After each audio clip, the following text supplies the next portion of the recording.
I'm gonna ring y'all bell the next time. Ring the bell. You are not getting. I'm coming into the whole yard. I'm gonna be like, "What up? What up? What up?" What's going on, world? What's happening? It's your man MIC. What's up, everybody? It's your girl, Miss Bernadine Truth, your first lady. It has been quite some time since we have been on air with y'all. Last time we were scheduled to be on air, unfortunately, I was sick. Not with COVID, y'all.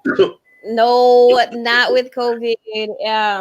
Honestly, though, I feel like I just had like a stomach bug, and I don't know where the stomach bug came from, but nothing was saying that. Actually, I know where it came from. My refrigerator wasn't working, and I had meat in there, and it just didn't sit well with me because we had a broken. Ate the meat.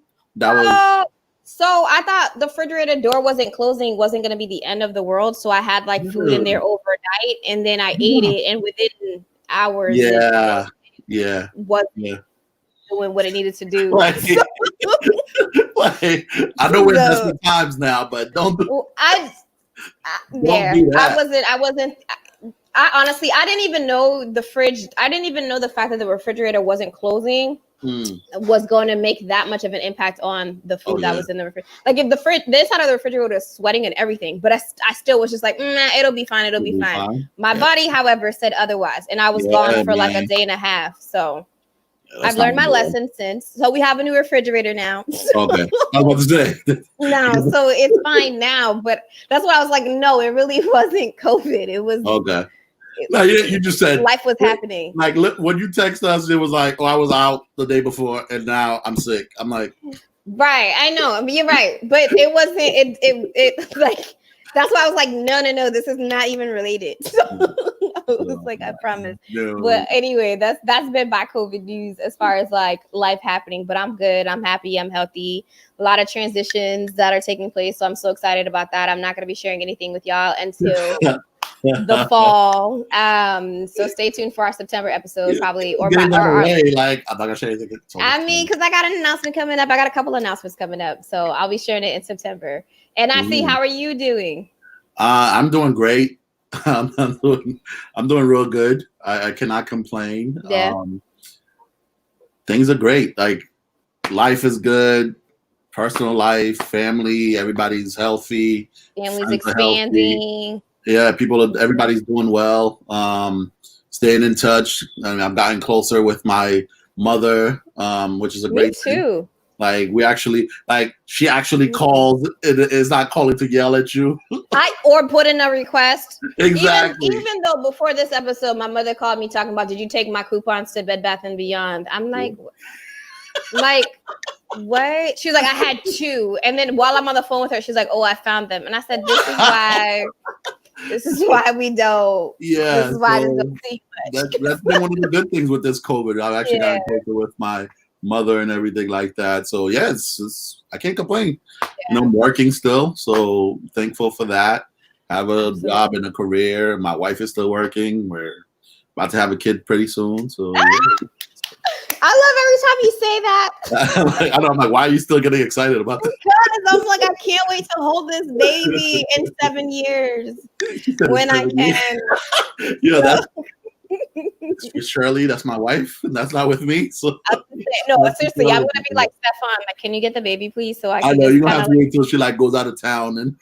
No, it's gonna happen. But speaking, I mean, I guess we'll save it for well, no, we could just transition into it now. But I was like, speaking of like when she goes out of town, right? I'm like, with the state of the world, the governor just announced these strict policies too that are taking place with regards to people who are with regards to people who are traveling. So starting August 1st, listen, it is July 28th. Y'all have about 2.5 days to leave and come back before you are restricted in how you are to leave and come back. And so the governor has issued some, I would say probably one of the strictest rules we've seen with regards to COVID-19 and regulation. I'm glad he's doing that though. Yeah, no, it makes sense. It makes sense because of the ways that the virus is continuously spreading at this point, right? So the governor has said like starting August 1st, if you are traveling anywhere outside of the state of Massachusetts and you're trying to come back into the state of Massachusetts, you have to go into an automatic. Don't bring up back that disease. No, we don't want to. Oh my goodness, why am I spacing on the word? A mandatory. Quarantine. You have to quarantine. Thank you. You have to go into a mandatory quarantine for at least 2 weeks. If you lie about it, you will be fined. Listen, you have to go into a mandatory quarantine for 2 weeks. If not, you also have to test negative for the virus itself. And then if you are lying about it, or if you did not quarantine, or if you did not test negative, you will be charged, y'all. So again, Governor Charlie Baker announced effective August 1st. So y'all can't say, people who follow the collective, that y'all didn't know. I'm saying this date, probably the 4th time right now, or 5th time. If you are in Massachusetts, starting August 1st, all travelers entering the Commonwealth, including both out-of-state residents and Massachusetts residents. So even if, again, your primary residence is Massachusetts, but you left Massachusetts and you are coming back, you will be required to comply to these new travel orders. And I think that this is going to be really, really challenging, particularly around the fact that August 1st is the month before schools start, right? So like colleges are trying to figure out what they're going to do, even with hybrid models, right? Like I'm not even thinking about like primary and secondary schools, but like colleges, right? So you by default, like students, particularly in the state of Massachusetts is a higher education school, exactly.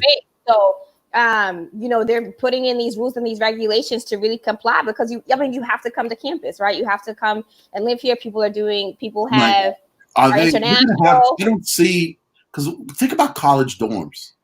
Yeah. And college dorms have had to be very creative too. So oftentimes you had a double, right? Like or a triple or even quad. At this time, a lot of colleges aren't even offering those opportunities, which I think is kind of sad and difficult for freshmen, for example. That's the whole point. Like that's the whole joy of college, Yeah, to like have roommates, to be out in the world. But like right now, again, given COVID, it's a little bit more challenging. Safety is the number one priority. But I keep reminding people, I'm like, listen, I'd rather we live in a short-term place of difficulty for long-term happiness and to be able to find balance than live in this state forever, right? And so these are all precautions that are being implemented in order to prevent us living in this capacity for who knows how long. They're still working on these vaccines, still trying to figure out what this cure is going to look like, possibilities of a vaccine being created and implemented towards the end of 2020, although there is no guarantee there either. And so at this time, we're getting ready for the rise of the second of the second iteration of all of this, given flu season come September, October. You just can't take chances. Yeah. And you've been seeing it too, because now you have a lot of these sports teams that are going back and they're having to shut down and cancel games. You had baseball that started last week, and within that first week, the Florida Marlins had 17 people that tested positive. So when you think about it, and baseball is one of those sports, you don't come in close contact with people all the time. But 17 people caught it because while you're in the locker rooms, you're around each other.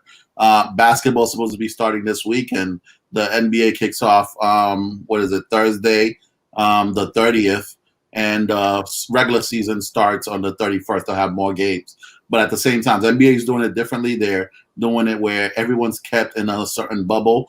You can't leave that bubble. So hopefully that'll be able to get them through it. But there's been some players that's left already and that's come back. So if you do, they'll have to do a quarantine for the 14 days to see what happens if you tested positive. You'll have to get tested every 3 to 4 days just to make sure.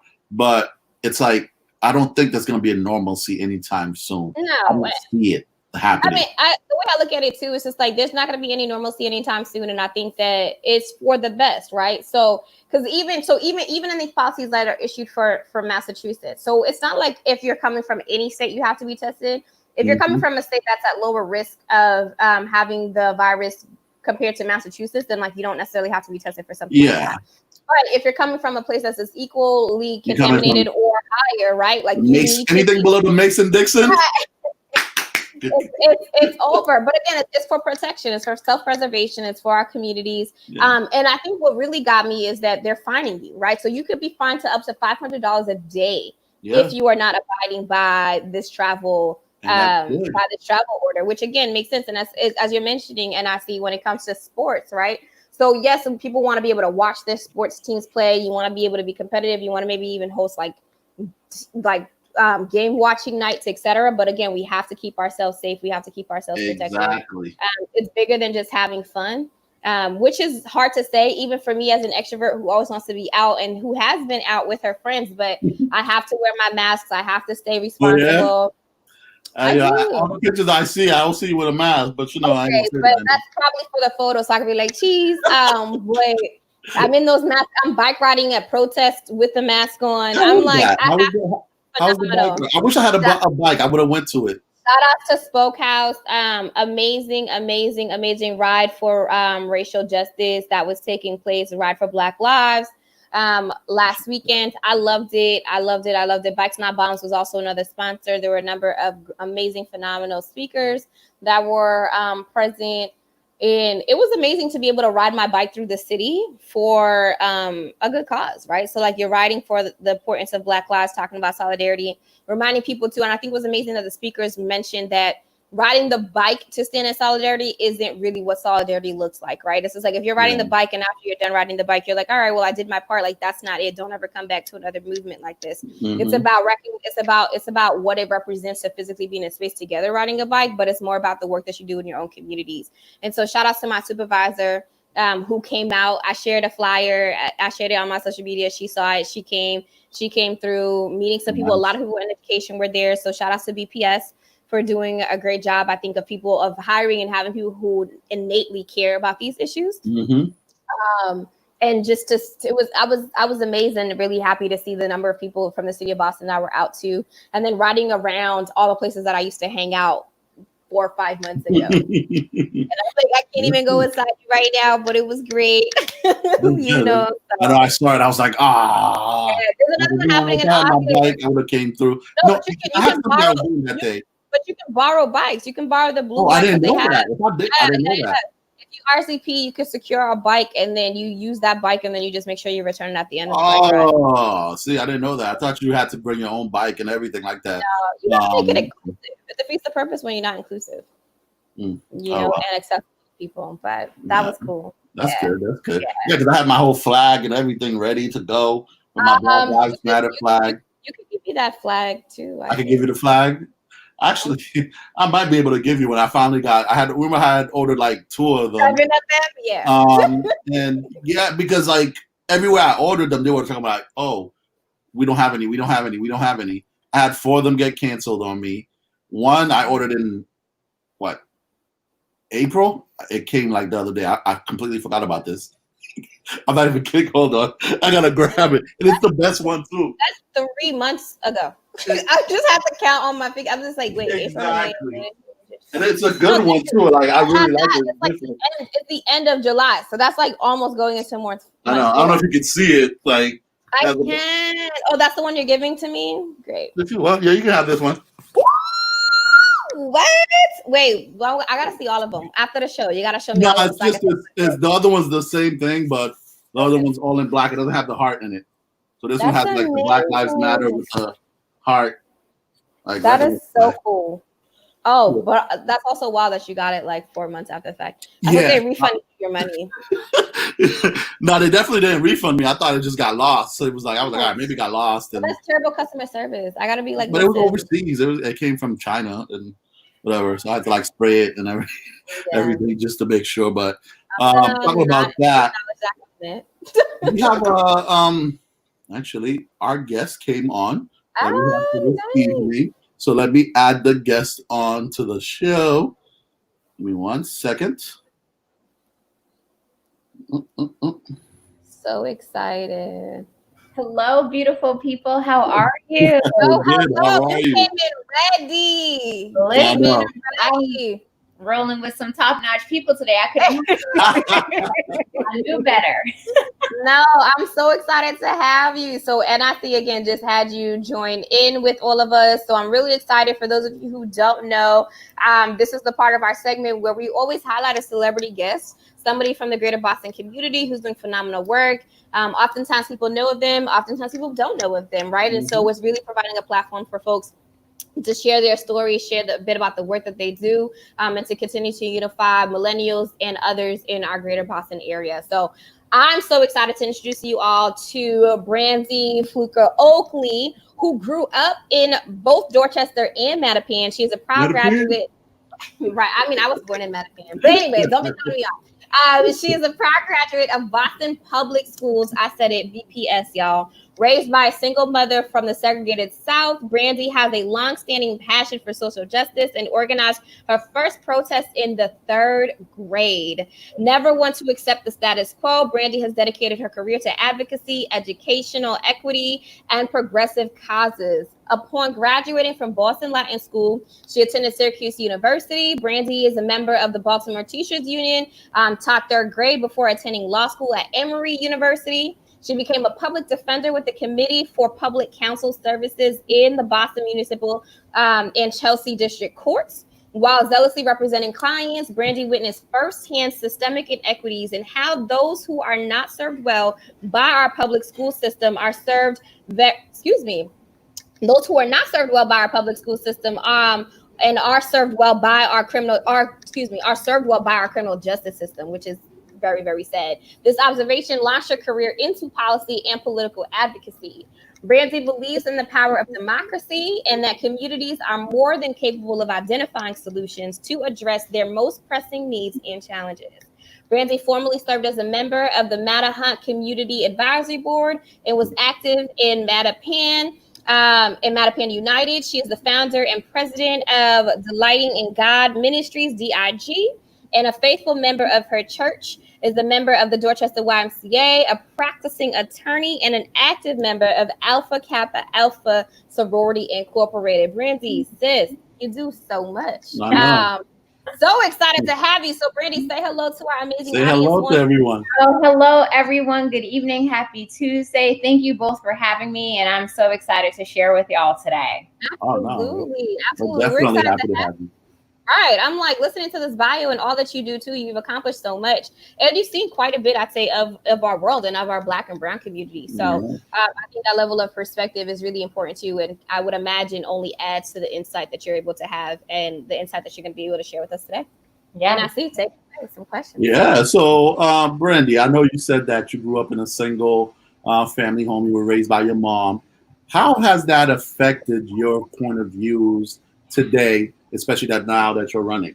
Yeah, that is such a great question. I was definitely raised by a strong Black woman from the Deep South. And I share that because she grew up in the segregated era. So my mom is a part of the baby boomer generation.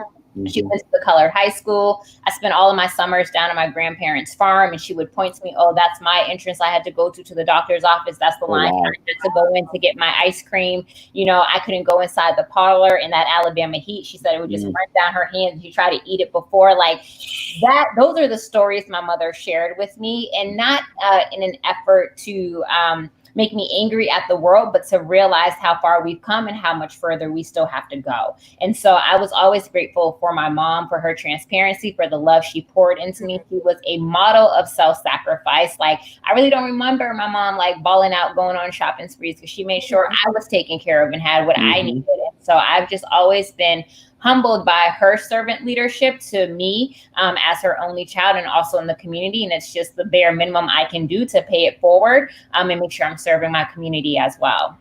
That's amazing. And I thank you so much for sharing, particularly about your mom's stories, right? Because I think that as women and as children in general, a lot of our stories and a lot of our upbringing is influenced by our parents and our guardians and the ways that they teach us, right? Because the way they express love is based on the environments that our parents had to grow up in. Right. And to hear that she grew up in that level of segregation, like you said, it wasn't to scare you, but it was to provide you with that level of perspective.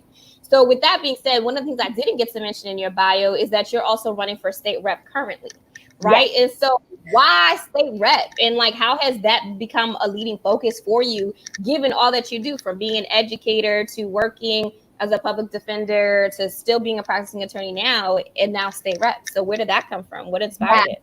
Yeah, thank you so much for that question, Bernadine. I'll be perfectly honest. When I did my vision board for 2020, running for office was not on it. It was certainly not on my to-do list.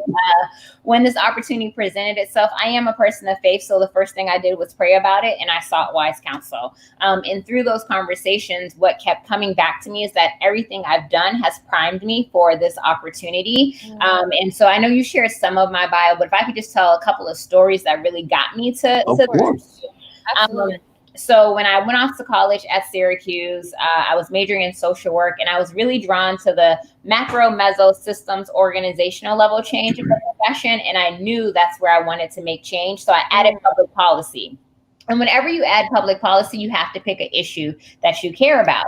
And so I'm meeting with the head of the department, and he asked me, Brandy, what gets you fired up? And I launched into this like 15-minute tirade about our public education system.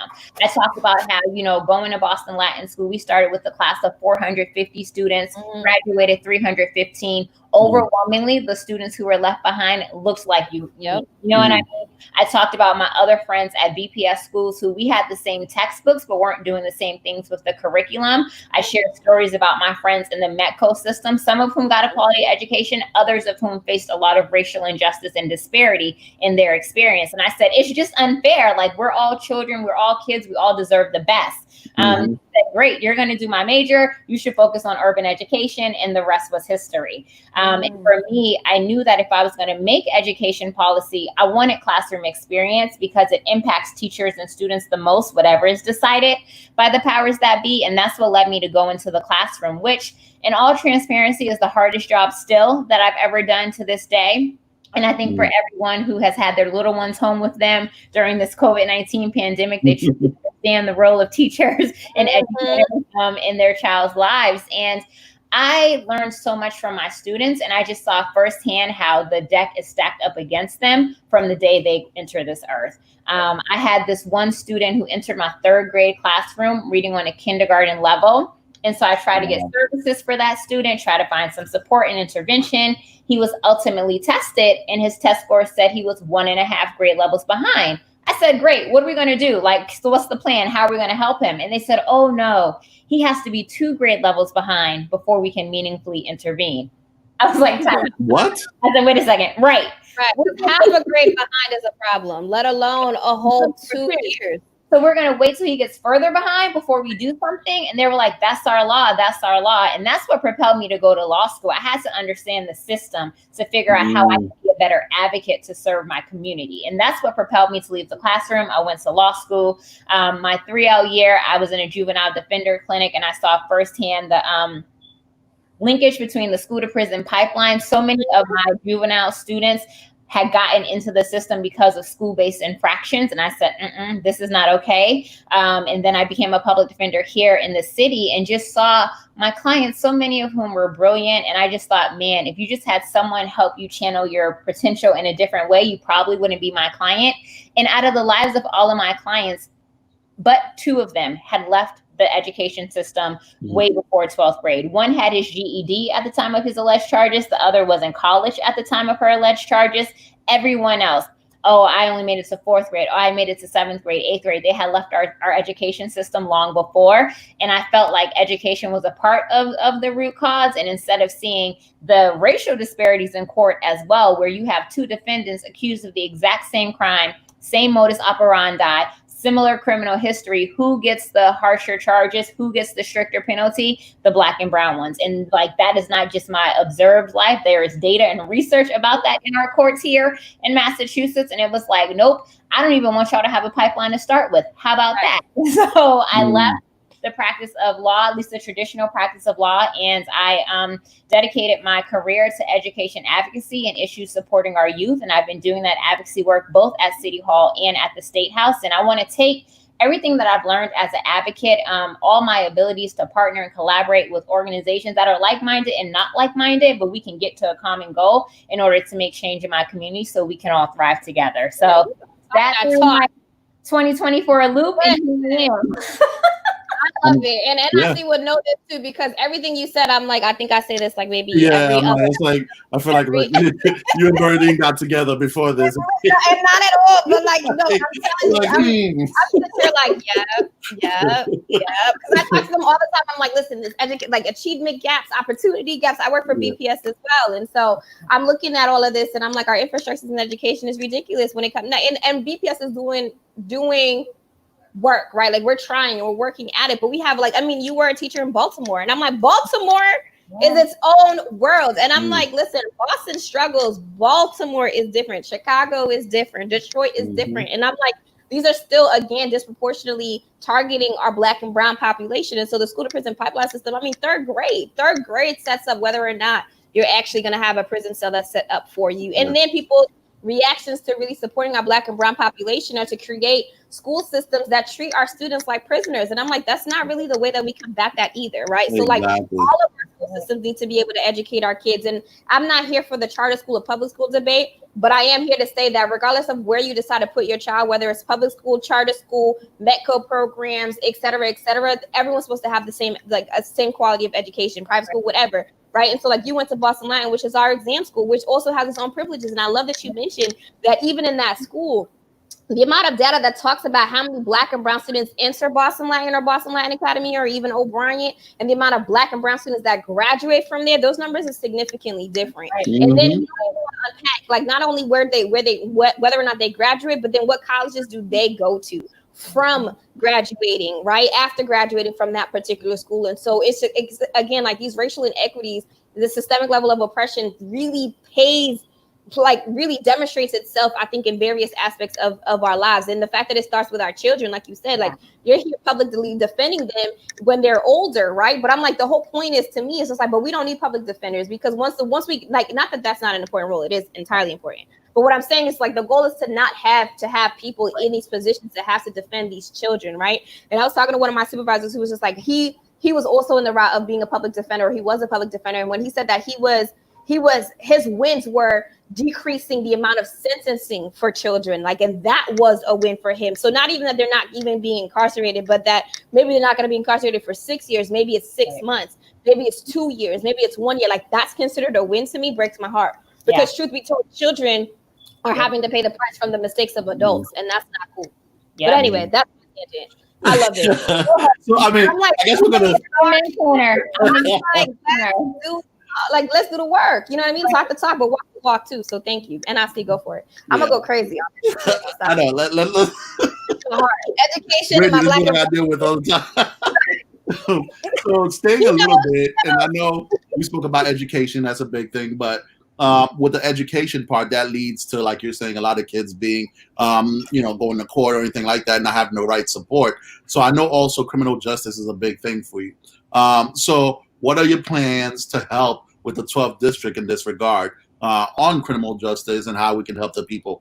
Yeah, that is such a great question. And I also want to be transparent on two things. One is part of the other reason why I'm running is in my years as an advocate at the State House, I've observed that our legislature tackles issues like one at a time. So they'll do something big on education 1 year, and then the next legislative cycle, it'll be housing, and then the next one, it'll be transportation. And what that approach fails to do is to take into account the interconnectedness and the intersectionality of all of our systems and how they impact our community. So part of the reason why I'm running is to kind of maybe shift the way we approach policy and take that intersectionality and interconnectedness in mind. I say that because we've already, in like our first 7 minutes, talked about the interconnectedness between public education and criminal justice. And to add another layer of interconnectivity to that conversation, for me, criminal justice is not just about police interactions with the public. That is certainly a part of it, and I'll speak on that. But it's also about what are we doing when folks have served their time and they get released from their incarceration to make sure that they have proper reentry and we can reduce their recidivism. Because if we truly believe that them serving their time is them paying their debt to society, then they shouldn't have the DAC stacked up against them when they come out, where they can't even get a driver's license or an ID, which we all know is critically important to access so many services, where it's the fact that they can't get a job or employment because of their record, because if they can't get gainful employment, they're going to turn back and do whatever it was they may have been accused of or found to do beforehand. And so that messes with our economic opportunity, and then also impacts the Black family. And then the cycle just continues and goes on. And so I just say that to say, certainly with police interactions in the public, I believe in demilitarizing our police force. I definitely believe in community policing. I am a strong proponent of diversifying our police force, because if you look at the Boston Police Department right now, it does not reflect the communities that they serve par for par. And I think that needs to be changed and re-examined. And I definitely support the 10-point plan that members of the Black and Latino caucus have put forth. As it relates to reentry and reducing recidivism, I think we need to provide licenses and government IDs to folks when they come out, so that way they can access services that you and I take for granted, because we need to have that documentation. It's very similar to what's happening with the safe and supportive communities for our immigrant populations and getting access to that documentation as well. I also think there's opportunities to provide meaningful job training and have partnerships where they can come out, maybe learn a trade, and then become a part of that local trades union or have a job lined up so that way they have a way to provide for their family. And, you know, my brother-in-law was incarcerated. He was convicted of a serious crime. He did his time. And the same is true for a longtime neighbor of mine. And when I talk to my sister and my neighbor, what they will say is that the need for family support is critically important. If not going to re-enter the system, right? If they're going to actually meaningfully come back into society. And when I think about how expensive it is to call into a jail, that is something that we need to evaluate. When I think about the barriers of access in terms of people visiting their loved ones that are incarcerated, those barriers are also things that I'm looking to reduce and remove to make sure that we can actually have the meaningful contact with our loved ones that are incarcerated, because that too helps them re-enter our society in a meaningful way.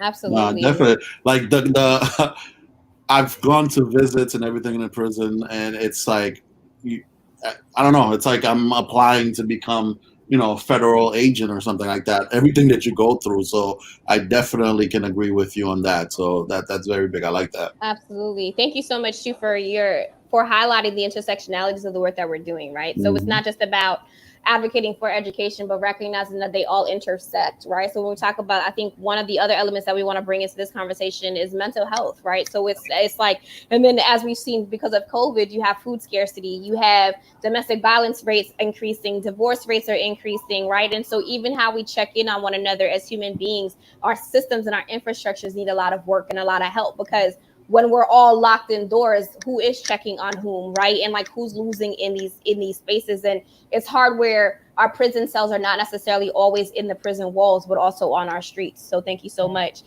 With that being said, and really thinking about COVID at this time, right? Like even for us, usually we have our shows in an off, like in our studio, and we haven't been able to. So our TUC 2.0 has been virtual.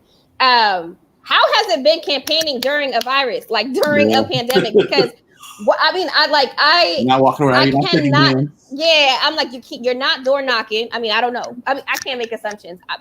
Are you door knocking? I'm like, like what is that like? Like what were people doing before, and like what are people able to do now? Whereas like you're not necessarily new to the city of Boston on the state house side, but I'd say like you're new as a campaigner, right? Like this is not your first time.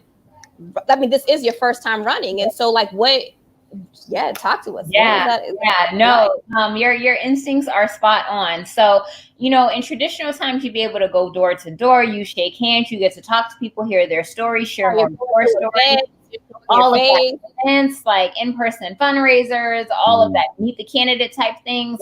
And that obviously is not happening in the same way because of COVID-19. And for me, I'm the only first-time candidate still in this race. So that means my opponents have some name recognition because they run for this office and others previously. And so I really have been leveraging direct mail and phone banking as my ways to try to introduce myself to folks and make sure they know who I am, to share my story. But even that's a challenge because, everybody has caller ID now. So if they see it, they don't recognize, ain't nobody picking that up, right? Like that call is not getting answered. And then there are a lot of people who have robocall technology, which I am dialing myself to super voters and likely voters in the district. So it's like, oh, this number is protected by robocall. It's 40 to prove you are a real person. And it's like, you know what I mean? So it's, folks are definitely screening their calls more often than any time period before, which is why mail is critically important. And I've been waiting to see how things are going for us as a community with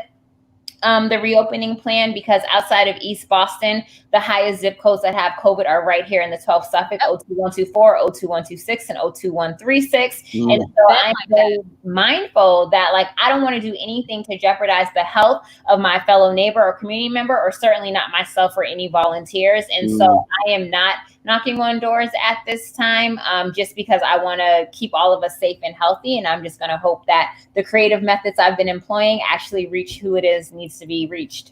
Absolutely. Are you finding that your opponents are also utilizing similar methods, or are you what's going on with your opponents? Are you checking in with them? Like, are you communicating? Is this kind of like you're running and everyone's running in their own silos?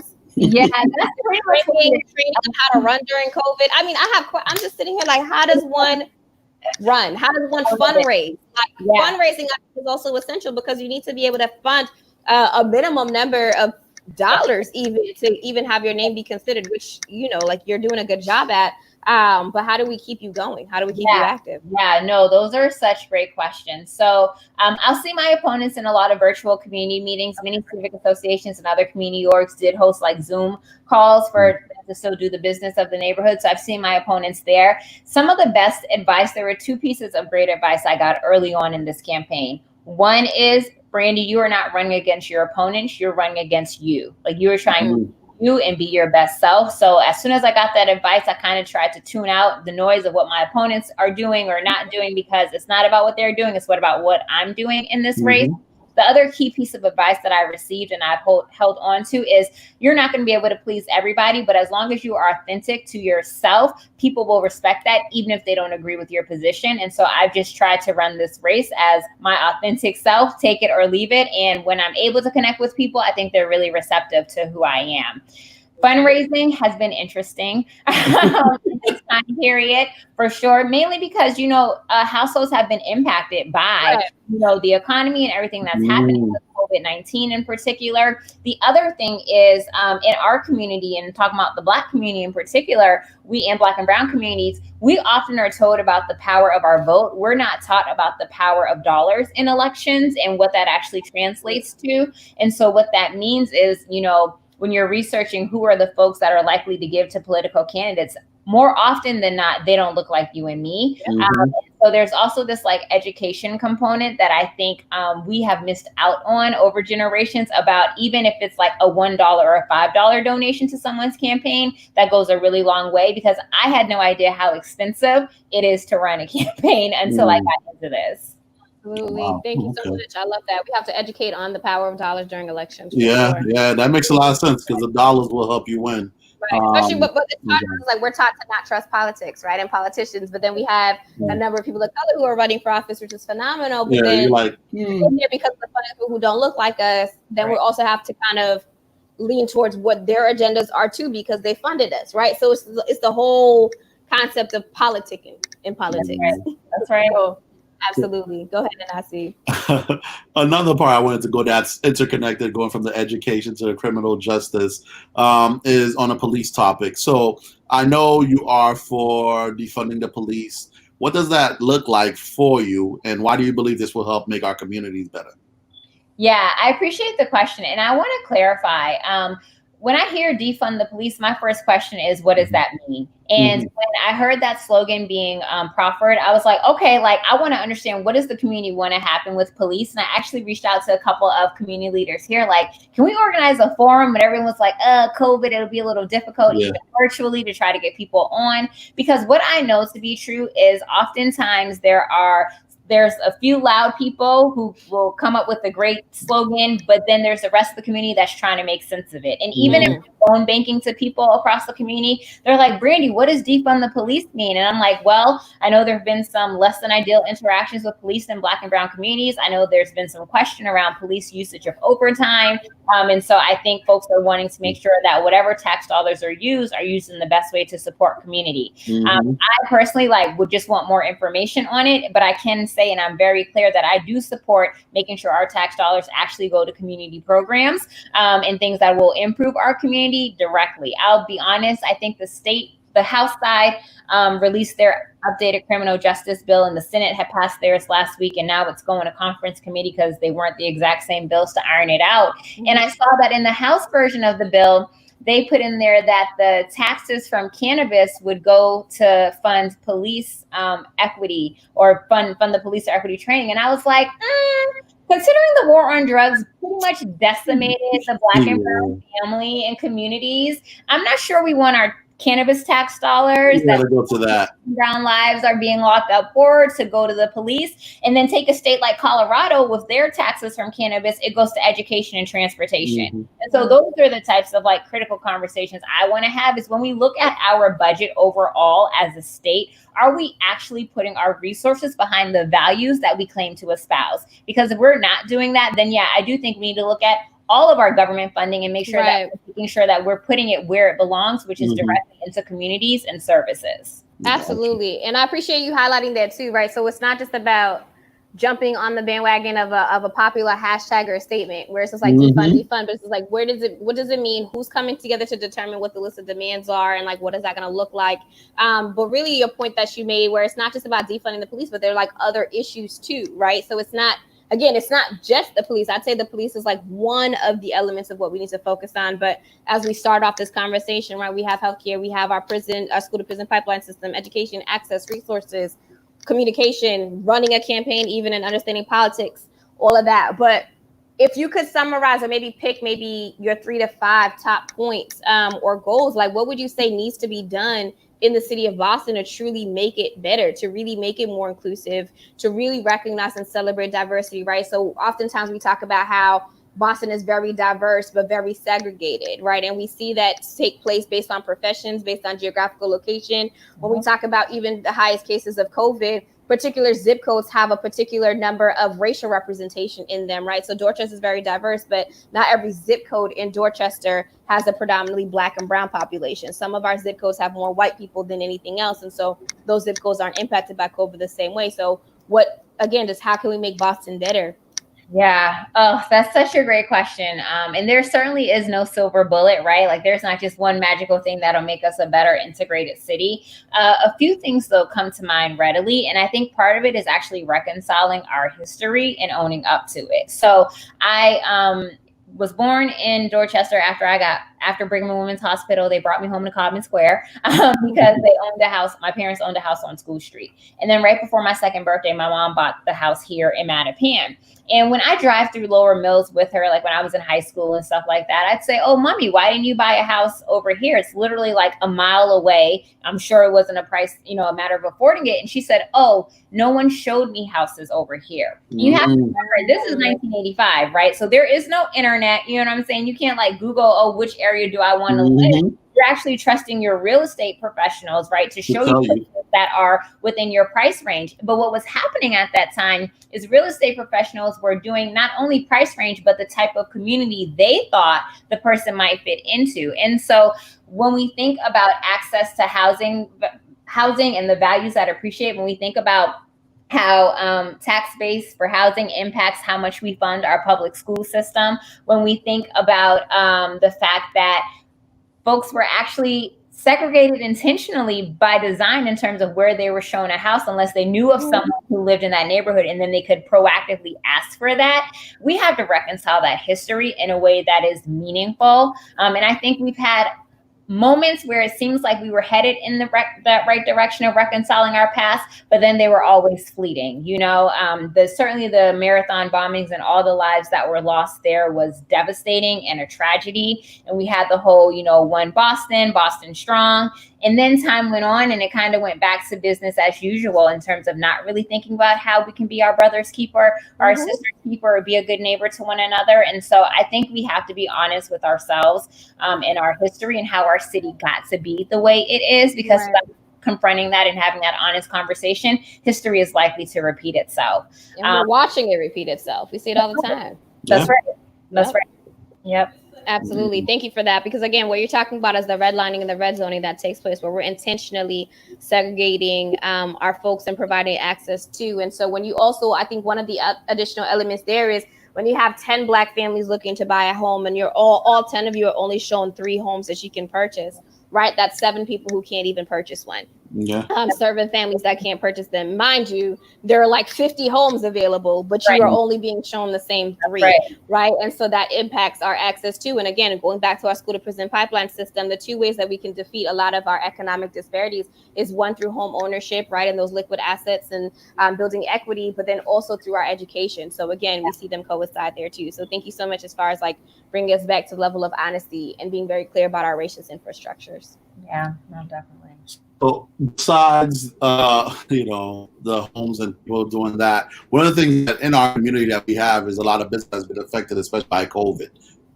So with you going to the office and you have a lot of small businesses that we've heard from these past few months as we've interviewed are like, hey, money was given, fund was given, but guess what? We didn't get any of it. Yeah. How can the government help these small businesses that are in the Black and Brown community get these funds and access these funds better, and that role? And Yeah. sorry, and I want to add an additional point of that too. Is like, how can we do it? But if you also know of people that folks can reach out to or systems that have been working in the city of Boston, can you share that as well? Real tangible resources. Yes. Yes.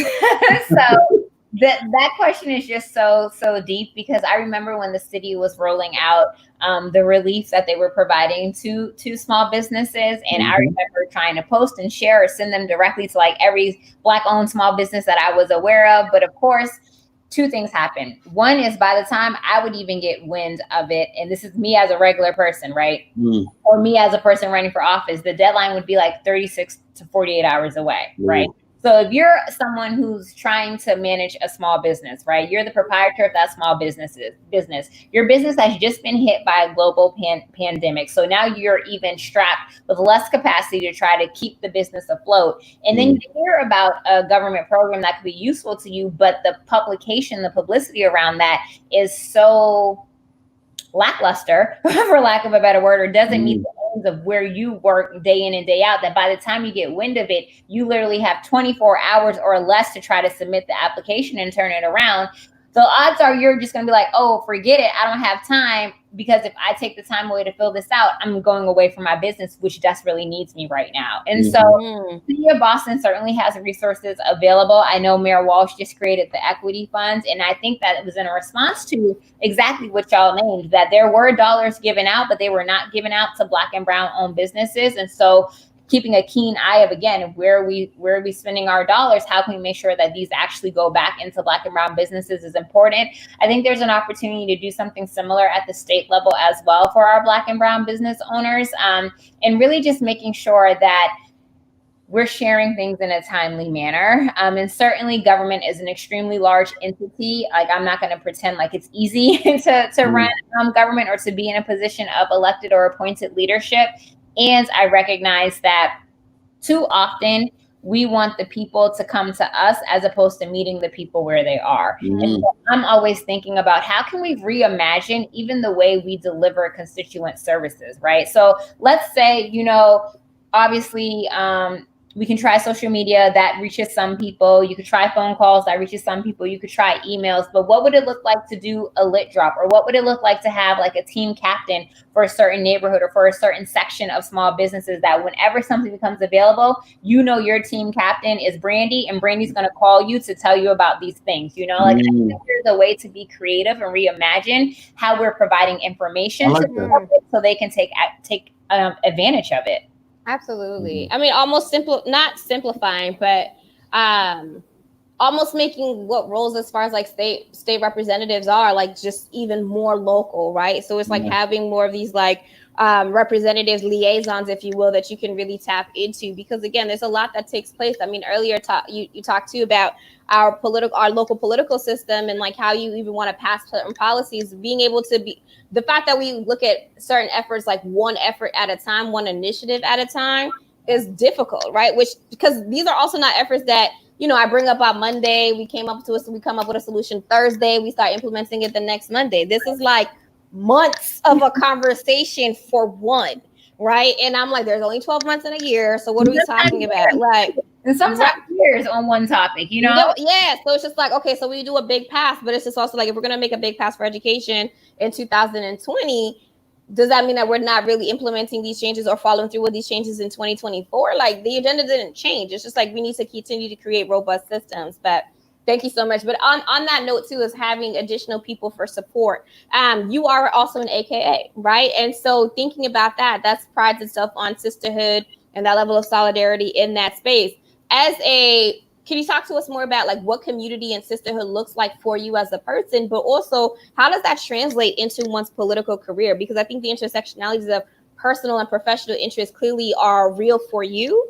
But again, like bringing in sisterhood, what does that look like? And have you been able to receive any type of mentorship or guidance from other women of color who are in current political positions right now in local politics? Yeah, I appreciate that question so very much, because I think often, particularly as Black women, we are depicted as though we don't understand what sisterhood means, or that we're always at each other's throats or trying to tear one another down. And I've just been so blessed, not only through AKA, but also through just my civic engagement and involvement, to be connected with so many dynamic, beautiful Black and brown women who are rooting for me, because they're rooting for everyone, because when one of us wins, they recognize all of us win.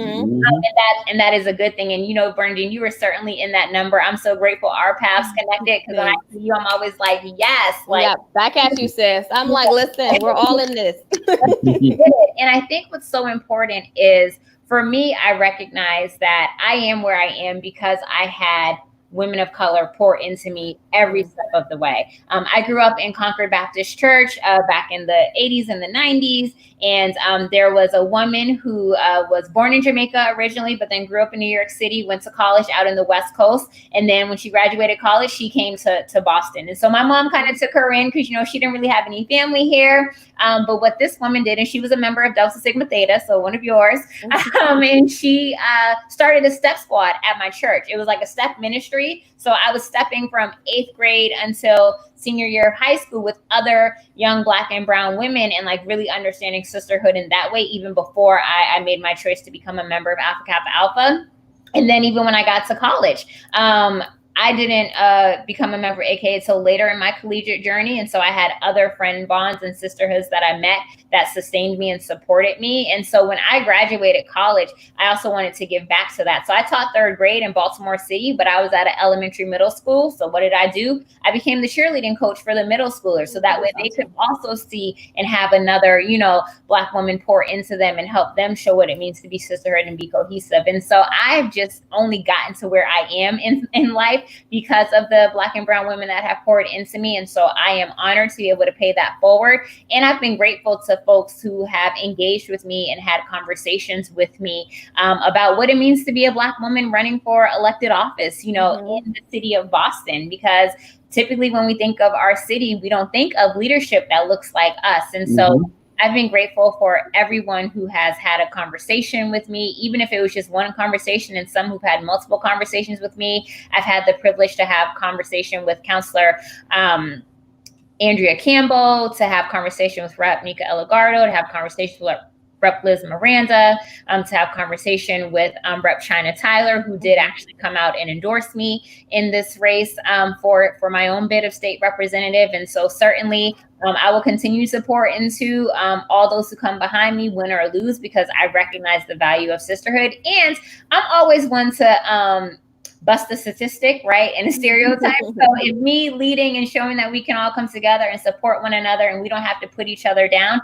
because I don't operate with a scarcity mindset. There are too many people who go through life and just think, oh, well, I have to do this in order to win because we both can't win. And I just reject that. I don't think it's a zero-sum game. It's a both and I'm here to support every Black and brown woman who's trying to win. I'm with you. That's it. And I also want to highlight the importance of what you said when you stated like win or lose, right? And I think that part of what I want to encourage people to do, and I think anybody who's in office will always encourage women to do, and I think about Liz Miranda when I was at a race recently and she was speaking there, she was saying like, we just need to run, right? So regardless of how the outcome plays out, run. Put your name out there, put your face out there. And I'm excited for you, Brandy, because regardless of how this race goes, like, for one, you are a Black woman running a race during a virus when nobody knows your name in that political arena that way, right? Like, that within itself is powerful. And you didn't take your name out the hat. You weren't like, you know what, forget it. Like, you're still going forward and you're still moving forward and you're having these conversations. So I wish you the best of luck in making that happen, because again, win or lose, you still came, you still conquered, you still showed up for self, right? It's not about your competitors, but very much about what your agenda is. And it's not one that is solely political. It's also one that is personal, because you understand the roots and the foundation of the importance of the work. So thank you so much for that. Thank you for those words, Brandy, and I really appreciate that. I do. Brandy, I know we have the collective listening, and I always want to ask this question to everybody that comes on the show is, why should the listeners, the collective, the city, the 12th district vote for you? This is like your elevator speech moment right now. All right. Yeah. You got a minute. Let us hear it. All right, 60 seconds, go. Yes. In short, the reason why the collective, the 12 Suffolk should vote for me is because I am who I say I am, and I have our best interests at heart. I have not gotten to where I am because I did things on my own. I've gotten to where I am because of the fact that I have always valued partnership and collaboration.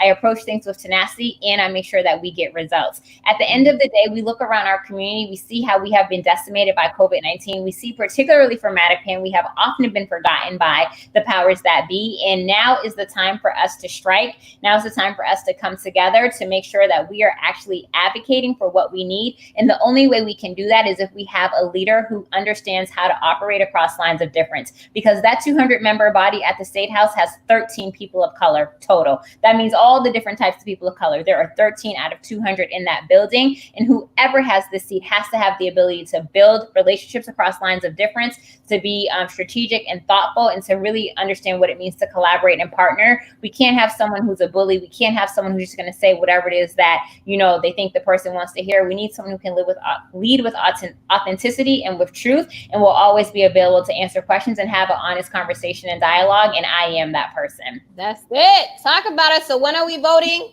And Yes. who are we voting for?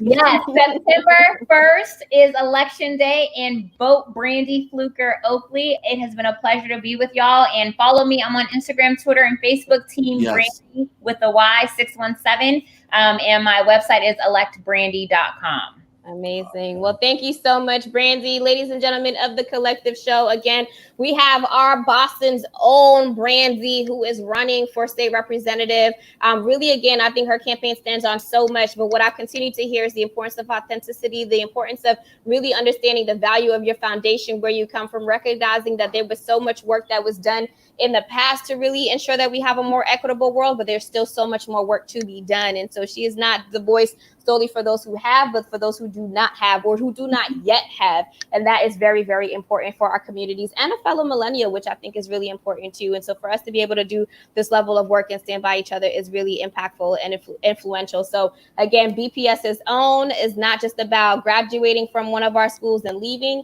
but about leaving and coming back and providing that general perspective for all that we do. So thank you again, Brandy. The Collective wishes you nothing but the best of luck during this campaign. It's not about winning or losing. It's about staying true to who you are and advocating for all those who need the resources. So thank you so much for your work. Thank you both. Thank you everyone for having me, and Collective, have a wonderful night. I enjoyed y'all so much. Thank you so much. We enjoyed you too. We'll talk to you soon. All right. Make sure we vote. Good night. All right. So awesome, y'all. We had Brandy here in conversation. Always, always good, I think, to have somebody in our own communities talking about the work that they do, right? Providing us with that level of perspective. So, NIC, take it away. Yes, yes. Again, we want to thank Brandy for coming on. But also, we want to thank the Collective. We always want to thank you for listening. We always want to thank you for sharing. We always want to thank you for interacting with us. It's been a tough year. Everybody's had tough time and difficult for a lot of people. We're doing this show virtually, so it's very different for us the way that we run this show. So thank you for all the guest suggestions and for all the guests that's come on the show. To Brandy, everybody else we've had, thank you to them. Continue to share our story. Continue to follow us. Tell a friend to tell a friend. That's how we're going to grow. And look out for us in the future. We have a lot more stuff coming down the pipeline that we have planned for you. COVID's not going to stop us. So just push the thing down a little bit further. So we'll see you guys soon. Absolutely. If you're looking to follow us, we are on Instagram at The Urban Collective Show. We are on Facebook at the Urban Collective Show. We are on Twitter. Find The Urban Collective Show on Twitter. I feel like the Twitter part, I'm just not going to. We don't know on Twitter. Just look we don't. But we are on it. So find us. And we just need to do better there, like honestly. And of course, email us at theurbancollectiveshow@gmail.com with any questions, suggestions, guests that you feel like we need to have. Again, local politics in the time of COVID is one that we needed to highlight, right? Because it's not just about the local politicians that you all know, but it's also about the ones that you have yet to hear from. Particularly during this time when we're talking about change. We have to lead with it. We have to acknowledge it. Exactly. And so on that note, we always love to close out our shows with a motivational quote. And so I think it's only right that I leave you all with a quote by Congresswoman Ayanna Pressley, who states that making progress on long-standing challenges requires a different lens and a new approach. And y'all, if COVID hasn't taught you anything else, it would be new approaches to how we survive and interact in general amongst challenges, y'all. So again, Congresswoman Ayanna Pressley says making progress on longstanding challenges requires a different lens and a new approach. So change your lenses, create new approaches, and we can't wait to see you the next time we're on air. It's your girl, Bernadine Truth. Shemana and I see. And we'll catch y'all next week or in a couple weeks. Bye.